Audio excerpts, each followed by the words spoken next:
Welcome to our spotlight interviews, and we had the thought from the Brahmakumaris Hub in Canada to do a few interviews with our meditation centers across Canada. And we've started with Toronto. Toronto Meditation Center is known as Inspiration House. And that name has come from much effort and care and perseverance over the years to be an internal and external inspiration. And we have Arvind and Savi with us today that we have the pleasure of interviewing as the coordinators of the Toronto BK Center. Welcome. Savi, what programs are being offered at this time from the Toronto Center? It used to be houseful, and then suddenly COVID. It was 10 people it was 5, then 10, then about 50, and now we're gone back to 10. What I really admired and what was really good through all of this, we were able to do our morning classes from the center on Zoom, right? Online services. We were able to continue. I think there was just about one day that we couldn't do it. And so I feel that that in itself was very sustaining for those who are coming online. They're able to actually, one would say, sit in their little Zoom window, but have that vision of the center, being able to actually feel the center. So we have that. What we did first, which is very popular in Toronto, is the Raj Yoga Foundation course, an introduction to Raj Yoga meditation. It's a very popular course, and many people register for those courses. And so we decided to start it again. And so we started like one day in the week. And then as it grew, we expanded.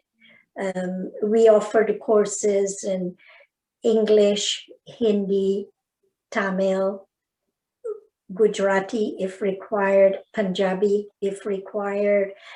And so those are the languages, but the most popular ones are English, Hindi, Tamil.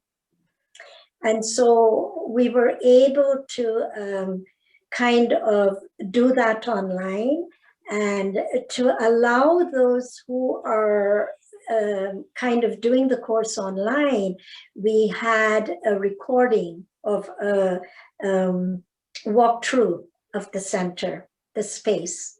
So we kind of introduced that space to them so that they're able to kind of feel it in the beginning of the course.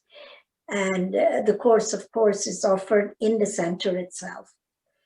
So the teacher goes there and does the course there. So we have the courses, and then we follow up with new classes, like the continuation of the Murli classes or the readings that we have every morning sessions. We do that for them as well. So we keep it as a new students group.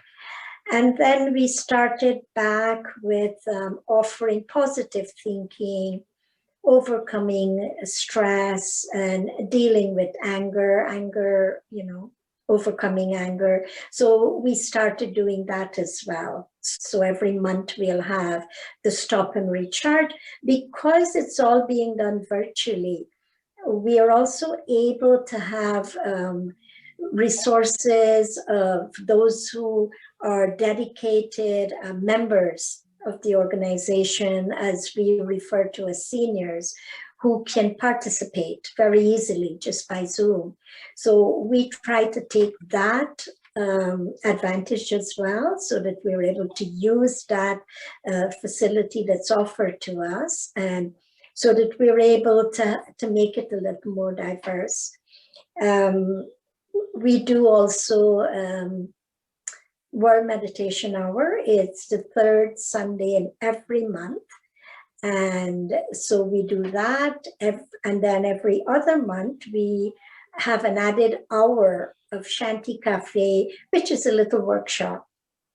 And so last month, in the month of February, we had a guest from Manhattan Center, a Sister Rona, who came on, and it was very nice, actually. She had her flip chart and was able to do all of that on Zoom. So it kind of shows that, you know, where I would call it where there's a will, there's a way. And so it's like we are kind of really blossoming on the online service. We have a youth group of about 40 youths.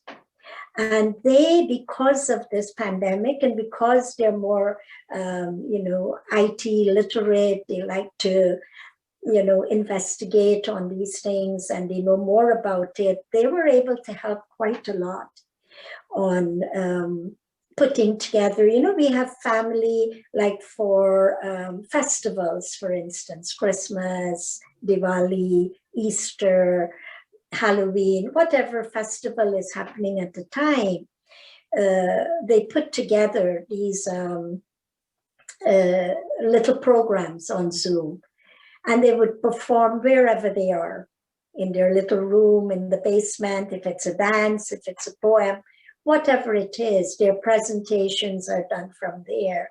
So then the family receives, they receive a lot of, you know, appreciation from the family. And I believe that sustains us all when we are able to appreciate what each of us is doing. So that's what we have been more or less doing. Programs that are being offered right now are most appropriate for people from other provinces or cities to join in remotely. If there's one that you would just draw attention to, if you were to have some remote visitors from across the country, is there a particular program you'd point out?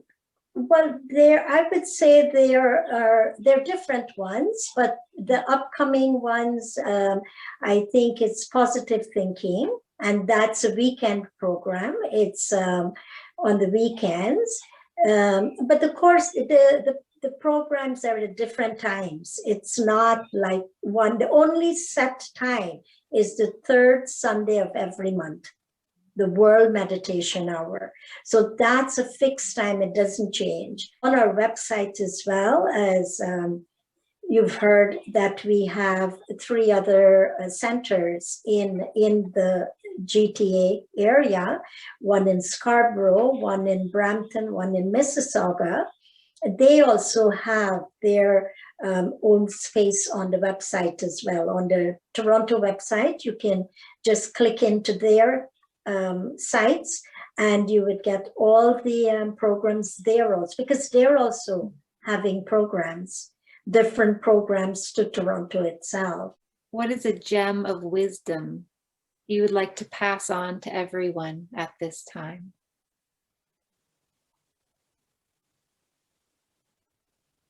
I know when we think of gem, people usually look at the stones and that's what they call gem.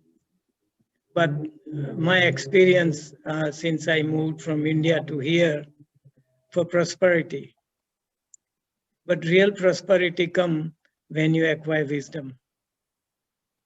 In old saying in India, I said, it's like gold become fragrant. Gold is beautiful as it looks, but has no fragrance. But this knowledge and understanding is adding fragrance to whatever we have, whatever lifestyle we have. It will add fragrance to it, and it will make it more beautiful. At this point in time, I would say the wisdom is the culture of caring for others. I think at this time, and our teachings also teach us about caring for the self, because only when we care for the self, we can care for others. And so I think caring for others is truly an extension of the self.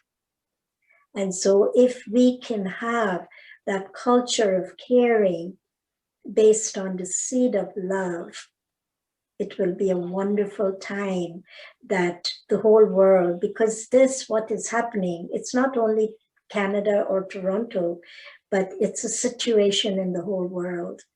And as spiritual people, people who have dedicated their lives to spirituality, I feel that we can extend our vibrations into the world with that very caring attitude based on that seed of love, embracing everyone as our own. Wonderful. The wisdom and the caring, and we'll be inviting people to join some of your classes and that through the hub. So thank you so much. Thank you.